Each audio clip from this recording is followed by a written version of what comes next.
हो चुका था। पांडवों की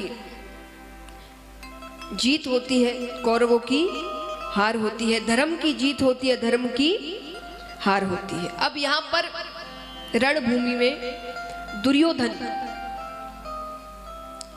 अंतिम समय है पर मृत्यु नहीं हो रही, पड़े हुए हैं, घायल है, लेकिन मृत्यु नहीं आ रही।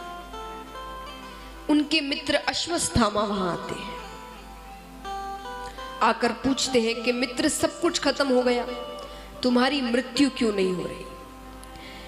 दुर्योधन ने कहा सब कुछ खत्म हो गया, हम 100 भाई थे, 100 के 100 मारे गए, लेकिन पांडवों में से एक भी कम नहीं हुआ, जिसमें वो सिर्फ 5 हैं।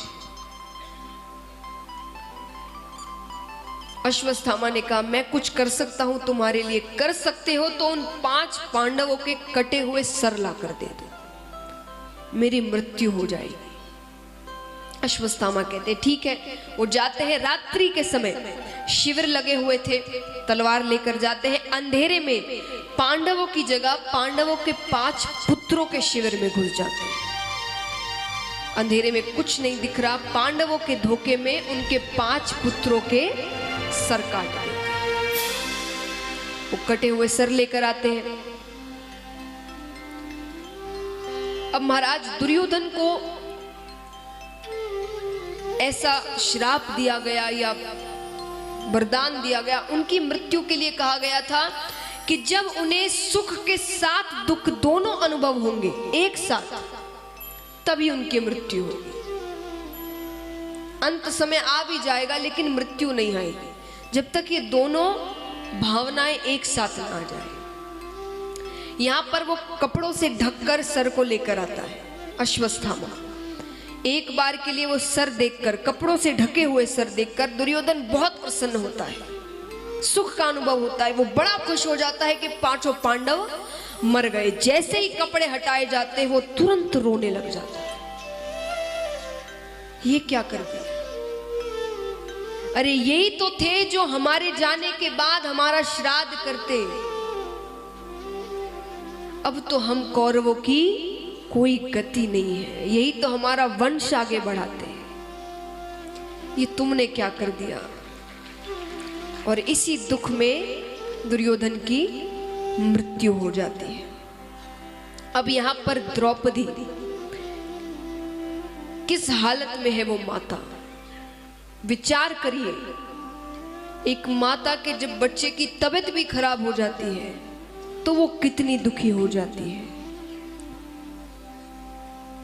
पर एक साथ 5 पुत्र मारे गए।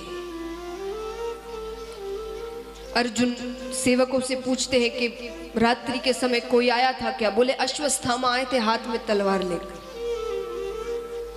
अश्वत्थामा को ढूंढा जाता है, पकड़कर लाते हैं अर्जुन।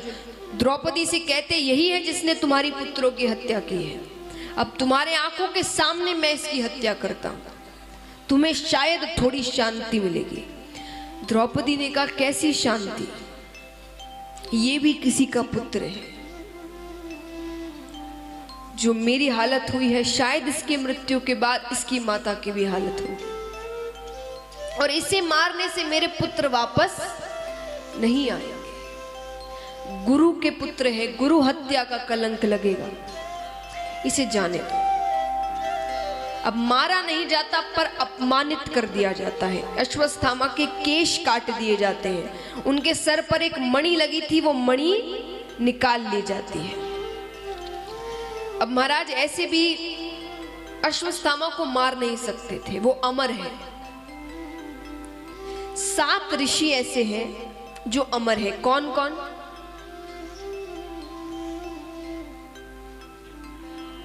एक श्लोक बताती हूं मैं आपको, बड़ी आसानी से आपको याद हो जाएगा। अश्वत्थामा बलिर्व्यासो हनुमान च विभीषण कृपा परशुरामश्च सप्तऋषि चिरंजीवी। तो कौन कौन हुए? अश्वत्थामा बलिर्व्यासो, राजा बलि वेदव्यास जी महाराज। तो अश्वत्थामा बलिर्व्यासो हनुमान च विभीषण हनुमान जी और विभीषण, कृपा परशुरामश्च, कृपाचार्य जी और परशुराम जी महाराज, सप्तऋषि चिरंजीव। ये 7 ऋषि है जो अमर है, अभी भी कहीं ना कहीं घूम रहे हैं। तो महाराज इसलिए अश्वत्थामा को मारा नहीं जा सकता था, लेकिन मारते तो शायद अच्छा ही होता। क्यों? क्योंकि मृत्यु का घाव उतना बड़ा नहीं होता जितना बड़ा अपमान का घाव होता है। किसी को मार दो पर उसे अपमानित मत करो, अपमान का घाव बहुत बड़ा होता है। अश्वत्थामा बहुत क्रोधित है, ताक में है कि कैसे ना कैसे बदला लिया जाए। अब यहां पर ठाकुर जी सब पांडवों को राज सिंहासन देकर जाने लग रहे हैं, क्योंकि महाराज कहते हैं ना कि सुख में भगवान साथ रहे ना रहे, दुख में जरूर रहते हैं। दुख में वे साथ थे सबके, सुख के दिन आए तो जा रहे हैं।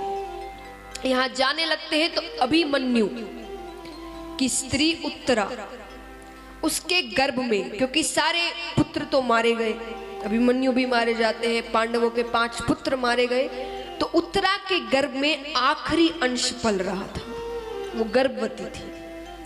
अश्वत्थामा ने गर्भ पर ही ब्रह्मास्त्र चला दिया कि आखिरी अंश भी ना बचे। अब उत्तरा महाराज के पास नहीं गई, पांडवों के पास नहीं गई, द्रौपदी के पास नहीं गई, किन के पास गई?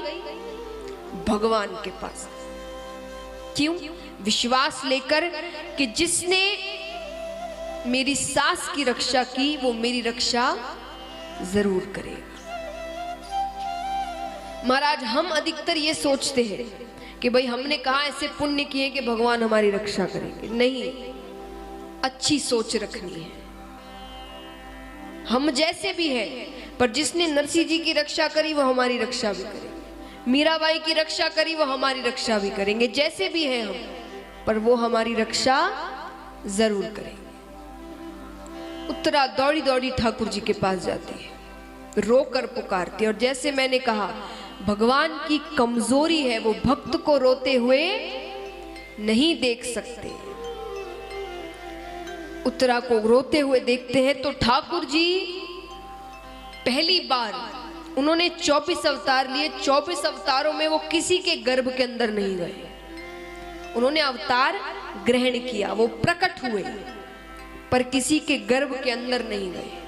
भक्त का रोना देखकर वो उत्तरा के गर्भ के अंदर जाते हैं, गर्भ के अंदर एक सुरक्षा चक्र बनाते हैं। छोटे से राजा परीक्षित बैठे हुए हैं, भगवान के दर्शन करते हैं। ब्रह्मास्त्र आता है, वो विफल हो जाता है, गर्भ से बाहर आ जाते हैं, वापस जा रहे हैं, सभी से मिलते हैं, बीच रास्ते में फिर लौट आते हैं। अब यहाँ सब कह रहे हैं, युधिष्ठिर ने कहा वो मेरे लिए आए हैं, अर्जुन ने कहा वो मुझसे सबसे ज्यादा प्रेम करते, वो मेरे लिए आए हैं, कुंती बुआ कहती नहीं वो मेरे लिए आया है, भगवान कहते मैं किसी के लिए नहीं आया, मैं अपने भीष्म के लिए आया। मैंने उसे वचन दिया था कि अंत समय में मैं उनके पास रहूंगा। क्यों वचन दिया? महाभारत के युद्ध के समय कुछ दिन जब बीत जाते हैं, तब दुर्योधन क्रोध में आकर भीष्म पितामह से कहते हैं कि आप सिर्फ कहने को हमारी तरफ से युद्ध कर रहे हैं, बाकी मन से आप पांडवों की तरफ हो, क्योंकि इतने दिन हो गए, इतने कौरव मारे गए, लेकिन पांडवों में से एक भी कम नहीं हुआ। भीष्म पितामह को क्रोध आ जाता है, वो क्रोध में आकर कहते हैं कि मैं प्रतिज्ञा लेता हूं कि कल मेरे हाथों एक पांडव मारा जाए। और अगर भीष्म पितामह ने प्रतिज्ञा ले ली है तो वो उसे पूरा कर कर ही रखते हैं। ठाकुर जी को पता चलता है, ठाकुर जी डर जाते हैं, ये तो गलत हो गया, उन्हें तो कोई नहीं रोक सकता प्रतिज्ञा पूरी करने से। क्या किया जाए? रात्रि के समय 2 अलग अलग शिविर थे, कौरवों का शिविर अलग था, पांडवों का शिविर अलग था। द्रौपदी जी को ठाकुर जी अपने साथ कौरवों के शिविर में लेकर जाते हैं चुपचाप, और जाकर कहते हैं कि भीष्म पितामह के शिविर में जाना, बिना कुछ कहे जाते ही उनके पैरों को छूना, आशीर्वाद लेना। ठीक है, भीष्म पितामह लेटे हुए थे, आंखों पर हाथ रखकर। अब उनके शिविर में केवल कौरव आ सकते हैं, कौरवों की धर्म पत्नियां जो हैं वो आ सकती है, पांडव नहीं आ सकते। तो द्रौपदी जी आती है, चरण छूती है। चरण छूते ही भीष्म पितामह ने कहा, अखंड सौभाग्यवती भव।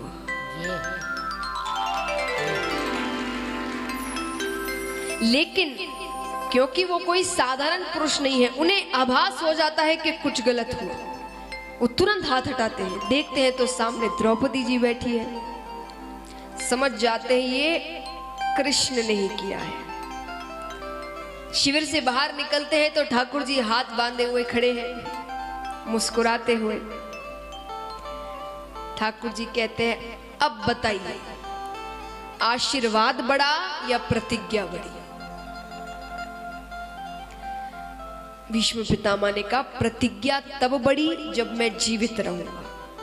अब मेरा एक और काम कर दो, कल अर्जुन से कहना शिखंडी को सामने रखकर मुझ पर बाण चला दे। पर कृष्ण एक वचन दो, मेरे अंत समय में तुम मेरे पास रहोगे।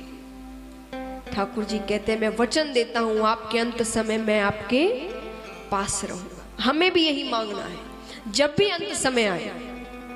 ऐसा नहीं अभी मांगेंगे तो अभी आ जाएगा। कई चेहरे डरे डरे लग रहे हैं, ऐसा नहीं है। जो इच्छाएं हम मांगते हैं ना, अब कई जन भविष्य के बारे में मांगते हैं, भाई हमें ऐसा वर मिले, या ऐसा बच्चा हो, या ऐसा पोता हो, या ऐसी पोती हो, ऐसा जीवन हो, सब भविष्य का ही तो मांगते हैं। तो ये भी एक चीज मांगनी है जो सबसे ज्यादा जरूरी है, जो भीष्म पितामह ने मांगा। अंत समय में यम के दर्शन ना हो, भगवान के दर्शन हो। यहां पर ठाकुर जी वापस जाते हैं, सबसे मिल रहे हैं क्योंकि अब वापस नहीं आना है। सबसे पूछते हैं किसे क्या चाहिए, सब कुछ ना कुछ मांगते हैं। अर्जुन साथ जाते हैं उनके, कुंती बुआ के पास आते हैं। कुंती बुआ ने कहा, एक चीज मांगती हूं, मुझे दोगे? ठाकुर जी ने कहा, जो मांगोगी मैं वो दूंगा। तो उन्होंने कहा कि मुझे हर पल, हर क्षण, हर वक्त केवल दुख ही दुख चाहिए, संकट ही संकट आए, विपदा पर विपदा आए। ठाकुर जी ने कहा, ये क्या मांग रही हो? अरे इतनी मुश्किल से तो दुख के दिन गए हैं, सुख के दिन आए हैं, फिर से दुख मांग रही हो। कुंती बुआ ने कहा कि सुख के माथे सिल पड़े, हरि हृदय से पीरी, और बलिहारी बा दुख के जो पल पल नाम जपाए। ऐसा सुख कोई काम का नहीं जिसमें तुम साथ नहीं रहते।